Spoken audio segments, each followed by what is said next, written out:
Hey everyone, welcome back to the channel. In today's quick tutorial, I will show you exactly how to use NanaZip on Windows 11. It is a free and modern alternative to 7-Zip. It is built for Windows 11 and integrates perfectly with the new context menu. So without further delay, let's get straight into it.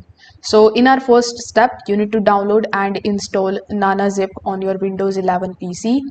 For that, first of all, you need to open your web browser.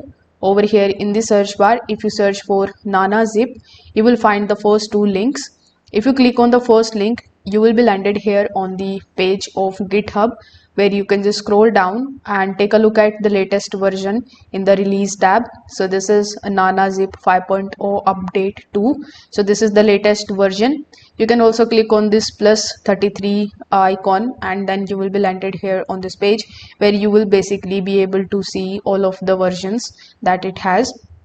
So I would recommend you to download the latest one, so you can download it from here.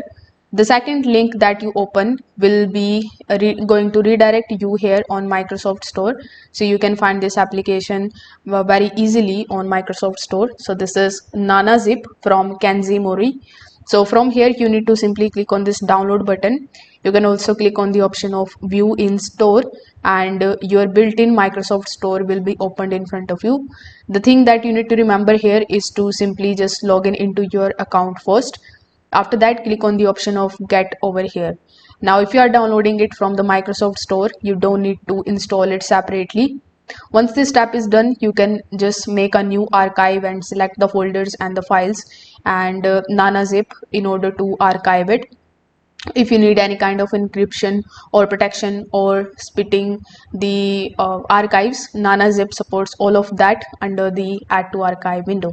So if this video helped you out, make sure that you like this video and subscribe to the channel. Thanks for watching.